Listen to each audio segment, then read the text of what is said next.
Hello and welcome to Nirmal Bang, ladies and gentlemen. I'm Hira Dadia. We have with us Sachindra Nath, Executive Chairman and MD at Ugro Capital, joining in. Sachindra, welcome to the show and a pleasure to speak to you. Thank you.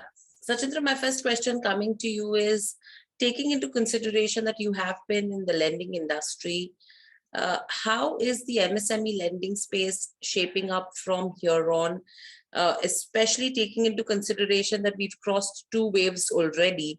I don't know if we can still call it post-pandemic or not, but for the time being, taking that things that, the number of cases of COVID are going down, how do you see it moving from here on? So I think it's in half glass full, half glass empty story, right? So one, I don't think so that anyone should be in this this view. The pandemic is over. This pandemic is here to stay. I think so. Its veracity and intensity has definitely lowered. But unless we have a 80% plus population vaccinated, you always have a real possibility of it coming back. With respect to MSME, I think so. Let's take a little step back and look at a macro view. MSME in India, they contribute to almost 30% of our GDP. They provide employment to 11 crore plus people. If India has to continue growing at even at the rate of 7 to 9% of GDP, the MSME contribution have to grow from current 30% base to 40 odd percent. Employment has to grow from 11 crore to 20 crore. Most of the time, it is what is hindering its growth is the availability of the credit, because the historical way of how credit for small businesses has been given has been a very difficult challenge. Obviously, when the pandemic has hit, those problems have become much more acute, because most of the lending institutions are worried about the reduced cash flow, and that's why the availability of credit is also get reduced. And that's also a fact that within the broader industry, it is the small businesses which got affected very severely. Almost 85% plus small businesses in India were affected by SME and reduced cash flow. But simultaneously, the entrepreneurial zeal which a small business have brought them what we call a very sharp V-shaped recovery. We have seen through our portfolio both first round of pandemic and second round of pandemic, that as their revenues go down very sharply, but they also come back very sharply. So we are seeing a very serious rebound and a V-shaped recovery happening, and there is a catch-up happening. And I think so that is the point of time wherein we are expanding our credit dissemination to them. We have used the pandemic period, as you know, that Ugro is designed to build India's largest small business financing platform. We intend to serve 1% of the market share, roughly around 500,000 plus small businesses in India. And as a new platform which is funded by such a large capital, we have used all of these time to build our infrastructure, both technological as well as physical infrastructure, so that we are ready to embrace and service more and more SME customers. And we have seen that. If you look at our July of the month, has been the highest ever disbursement since we started our journey. Right. So with all of this, what is going to be Ugro's strategy to capture the available market share? Because clearly, with regards to disbursements, it's an interesting trend that we are seeing with Ugro, whereas with a lot of other companies who are into the lending business, disbursements have been slow. They have tightened their processes as well. They've gone ahead and made their eligibility criteria stricter. So what is the strategy that Ugro Capital is using? Yeah. So I think so that those are all right steps. We have also done the same.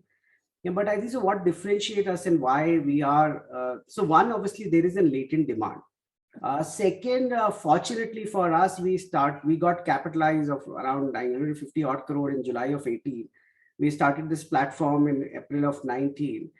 So we have the requisite base of capital and very serious liquidity available to us. So this itself differentiate us with many other lenders. Second, we are dedicated to this segment of the market. So we don't do any other segment. So that means that we are much sharper in terms of our understanding. Third, we are focused on our sectors and subsectors. So we focus on 8 sectors, we focus on micro, and within that we focus on 100 subsectors. So our assessment and understanding of minute subsectors is much sharper. And last but not the least, it is the base effect, because We have 4 asset engines for us. We have a branch-led channel, which services the prime and micro customer. In this period, we have expanded our branches. We added 25 branches. We are adding 15 more. So that is helping. We have an ecosystem channel which takes care of very large supply chain financing business plus machinery. Our machinery financing business started during the pandemic and now it's coming to scale. Our supply chain business is completely digitized technology and we are now integrating with large ecosystem. Third, we started more or less during the pandemic a channel called Partnership and Alliances, wherein now we have integrated with roughly around 16 plus underlying partners, which can be a small NBFC, fintech, payment platform, so on and so forth. And that is now growing. And by end of this year, we'll start a fully digital channel as well. So that's the asset channel. And also the liability side. We are the one who have been able to, during this period, have been able to do marquee partnership with Bank of Baroda. We are added almost 40 plus lenders now on our balance sheet. We are an under-levered platform and there is a significant cash available to us. So all of that is helping. Right. So taking this into consideration and talking about your distribution channel, what are the key niche industries that we are focusing on right now? So we focus, as Ugro, if you look at from a design perspective, Ugro is focused on select sectors. Under the select sector, we have 2 core principles. One is our data analytics and digitization, and then second is analytics. Second is our technology platform.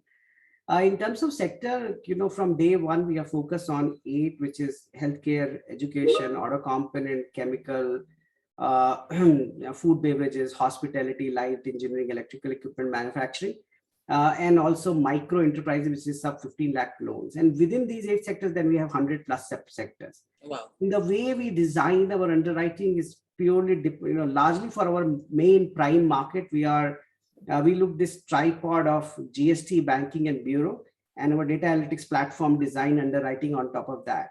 And that helps us to automate credit. And then depending upon customer type, it can be a collateral and non-collateral based financing. Majority of our current portfolio is collateral based financing, and gradually we are looking at more cash flow driven financing. So merchant financing, cash flow led financing. We have integrated ourselves with GeM Sahay, so on and so forth. Right. So any newer segments of business that we are looking to enter? Ma'am, we are already, our sectors cover almost 60% of MSME market in India. That's large enough. Our 5-year goal by 2025 is to take 1% market share, 20,000 crore of asset under management within the broad sectors and subsectors and micro MSME, which is sector neutral. I think so we have enough to do right now. We continue to evaluate. So we have looked at the entire universe of 180 sectors. We have filtered to 20 and then we filtered to 8. So this transition from 8 to 20 would happen at some point of time, but right now we are focused on what we are doing. Right. And from a business perspective, the interest yield has increased substantially to 15.8% in the first quarter of FY22. If you could just help us understand what is it that's driving this kind of an improvement, number one, and number two, is this something which is sustainable? So if you look at the construct of how we are different than a lot of other fintechs who we are now balance sheet provider, majority of the fintechs, because of their relatively lesser size of capital, they focus on purely unsecured financing, which ranges between 18% to 35 odd percent. And that's why their gross yield will always remain higher. We look at this as more as a matter of, because we are not just a marketplace, we are also a provider of principal capital when there is lenders to us. So we have made sure that in our initial period of build, our majority of our portfolio come from prime secured businesses. And most of those portfolios are in the gross yield range of anything up to 12 odd percent and not beyond that, because that's the nature of the prime customer.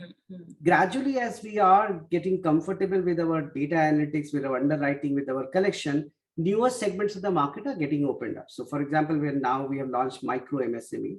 So micro MSME customers obviously comes at a higher yield. Our entire partnership and alliances channel comes at little higher yield. So gradually we are seeing a little bit of uptick. I think so, for foreseeable future, next 12 months or so, the yield band in which we are operating would continue to be the same. Right. And overall, moving from there on, if you see in terms of the cost of debt as well, that's been in the range of 10.4 to 10.5 for the last 3 to 4 quarters. How do you see it moving from here on? Because again, a lot of companies who are into the lending business have tried getting their cost of funds lower in that 8 to 9% bracket already. So I think so if you analyze us by vintage, our cost of borrowing for our vintage is already superior by at least 150 to 200 basis point. So companies which are of our vintage, which is 3 year plus, would be at much higher cost of borrowing. I think so it is a matter of pride for us, given our quality of governance, size of capital, and strong underlying business model, that sequentially it has been coming down. Our focus is not to really all the time optimize our cost of borrowing. We rather optimize on the asset side, but more so we are also very deeply focused on our co-lending platforms, because our view is that future of NBFC is not leveraging the on-balance sheet asset, because it's very difficult. Lending, or the liability universe is very small in Indian market, when largely your liability is dependent upon term financing from public and private sector bank, some bit of capital market. But we are focused on co-lending, which is an off-balance sheet asset, which is much more profitable than actually on balance sheet. We are focused on term financing, where the costs have been coming down sequentially. It would remain in the same band.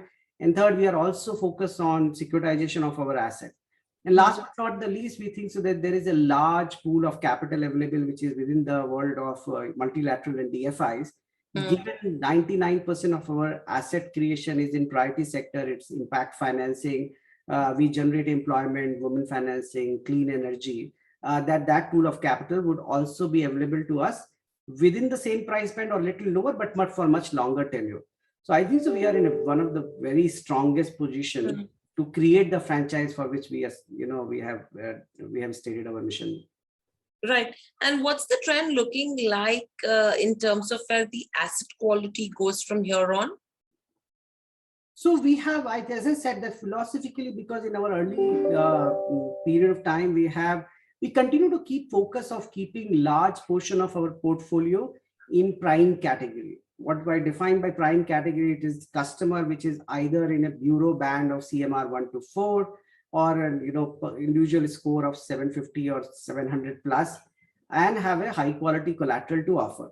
Obviously, that kind of a customer come with a lower yield, but we are okay with that lower yield portfolio to be combined with little higher yield unsecured portfolio, but keep the ratio of 70-30, which is visible today, in the same fashion. And our view is that if you continue in this trajectory, your portfolio quality will remain strong. So if you look at post two pandemic round, we are still at roughly around 2.3% of gross NPA, 1 point some percentage of net NPA. If you look at our entire restructured pool as well, it is not more than 7.5% of our entire portfolio, and it will keep coming down. Even if you look at our type of our restructuring, most of it is no moratorium given to the customer. It is largely cash flow adjustment. If you're paying a 5 lakh rupees of EMI, your cash flow has become half. We have readjusted your EMI to 3 lakh rupees and increased the tenure of your loan. So it's just matching the cash flow rather than creating a tail end risk onto a portfolio. And I think so if we continue on this journey, we would create a very healthy portfolio for ourselves. Right. So right now, how does the collection efficiency look like? So look, collection efficiency for small businesses has to be always contextualized in the sense how the actual cash flow for the small business have been. And as I said, that while it drops very significantly, it also recovers, with the same pace. So if you look at July data, our collection efficiency is back to 97 odd percent. So it's very strong. But in both in April and May, it dropped significantly, went down to 75 odd percent. And we think so that's normal, because majority of the small business customer, they were not being able to collect their payments. They were dysfunctional.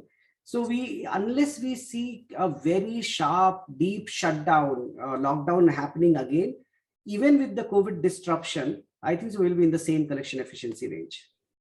Right. And overall, in terms of the disbursements and AUM as well, we've seen a substantial growth over the last 24 months. How big a role is technology playing in terms of where the company's growth is concerned? because now majority of the fintech companies are also, I mean, financial companies are also adopting technology to see growth. If you could just help us understand the same. Three things. First, I think so we are also as fintech as any other fintech in the country. We tend not to say that we are a fintech, because fintech is a means, not an end itself. For us, technology is pivotal to everything we do, and without that, in current future becomes very challenging if you're not deeply tech and analytical oriented. Number two, what we are calling as a significant growth, you have to start thinking that this is a company which started with cash capital of 950 odd crore. It took 7 months to build its system, process, distribution technology. And that's why in the first year, it predominantly disbursed its capital. And in the second year, it disbursed half of the first year while it was functional, or almost same amount while it was functional only for 5 months. So the growth which you are seeing is nothing but our natural progression of very heavy early time investment in our people, technology, and distribution. And we think so that we will continue to be on the same path. We actually believe that our AUM, what you're seeing today, is actually 50% of what it should have been. And that is because we have a complete 1 year of disruption or a shutdown. But now we are, we are trying to capture that back. If you look at our March disbursement, which was 130 crore, June, when we were functional for 12 days, it was 136 crores. July was roughly around 210 net AUM increase, and it will gradually keep going up. So I think so we should look at doubling the AUM or more than that in current year. Okay. And overall, with all of this, again, we've said that in the next 5 years, we're looking at a 20,000 crore AUM. Now, what is going to be the strategy from here on to reach this kind of a number? So, ma'am, you have to look at this. There are a few pillars to that. So we have 9 or 15 plus prime branches which services prime customer, and that's the volume leader. We have micro channel which services sub 15 lakh rupees loan. We have started 25, we are adding 50. It will go up to 250 or to 300 plus, which will add significant amount of AUM to us. We have in the ecosystem and supply chain business, where we are one of the most digitally integrated platform. We are on almost all digital platform. We have very large base of anchors, so that would continue growing, and that's where we are experimenting all of our cash flow based financing. We have also a channel which looks at productive asset financing, which is machinery, which we believe will become much larger given the manufacturing output in India for SMEs is growing. And our partnership and alliances and digital channel continue to grow. So given in our first 2 years, we have built the base which services the need of every MSME customer in India, both from geographical reach and also product reach. God would remain kind onto us, and we continue to get our liability and maintain quality of portfolio. We are just doubling our AUM every year, and we'll reach that milestone. Right. And with regards to debt to equity, we are below that 1 time as of the first quarter of FY22. We are at 0.84 times. We are pretty under leveraged. So is this something which we will be able to continue from here on? No, ma'am. No lending institution with this kind of an under leverage can make money. But we are very clear that the older time of NBFCs over leveraging themselves and creating an ALM mismatch, so the ROA and ROE tree were driven by ALM mismatch and over leverages, right? That is not coming back. So any lending platform whose business model is designed only for leverage would not sustain and survive. Our view is that the maximum leverage which you'll see is not going to go beyond 4 times, because market would not accept it. If you look at about 20,000 crore construct of business, we have very clearly said that 10,000 crore is on balance sheet, 10,000 crore is off balance sheet. Of that balance 10,000 crore, 50% or 60% near about would be in our co-lending, and balance would be securitized assets. So we are targeting to generate same, top quartile ROE of 18% plus, but without creating massive leverage on our balance sheet. Right. And overall, very lastly, in terms of where your partnerships go, you've recently operationalized your partnership with Bank of Baroda for co-lending. If you could just help us understand with regards to the co-lending model with large banks, and what is going to be, Ugro's vision in operationalizing such partnerships? How many more in the pipeline?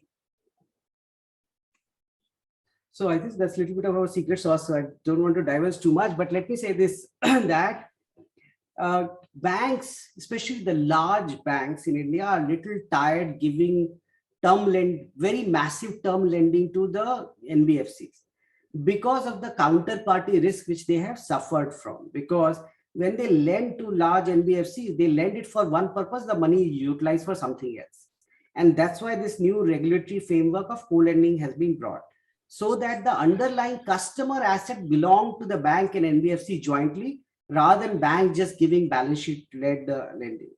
The challenge though have been that it is operationally very, very cumbersome.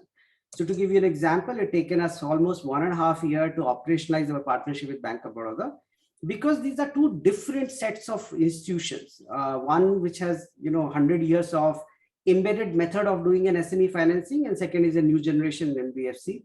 Good thing is that what we have seen, because of our perseverance and persistency, most of the large financial institutions have now accepted our credit models, and we have been able to operationalize it, both from they accepting our credit model, but also integrating through technology, where in every loan case, we go originate, underwrite, lend it through a common lending policy on our balance sheet, and then the loan get downsold in form of a securitization to a bank partner. And I think so that would continue to be the NBFCs which will not focus on this would actually find it very difficult to continue growing. Right. Second, in terms of how many banks, our approach is that we have different product suites, and for a different product suite there will be different lending institution. We are not a marketplace per se. So it's not that we generate 10 loans and there are 10 banks and they compete for those loans. For every type of a customer set, there will be a lender is our aspiration. So for example, with Bank of Baroda, we have a product called Pratham, which is first, which targets the really prime customer, CMR 1 to 4, where we lend at a very fine rate and compete with almost all mainline lenders. Whereas for the machinery, we are partnering with somebody else, on supply chain with somebody else. So we would rather partner with 5 or 6 large institutions and then focus on our energy in creating good quality asset for them. Right. I mean, that looks like a strong strategy that Ugro is focusing on as well. All right. Thanks a lot, Sachindra. Thank you so much for speaking to us at Nirmal Bang. Pleasure getting insights from you about the industry, how growth could look like for the company as well. Seems to be like an onwards and upwards journey as well for Ugro. So congratulations once again, and stay safe and speak to you soon again. Thank you. Thank you. Thank you so much. Subscribe to our YouTube channel for in-depth interviews of India Inc. and press the bell icon so that you do not miss our updates.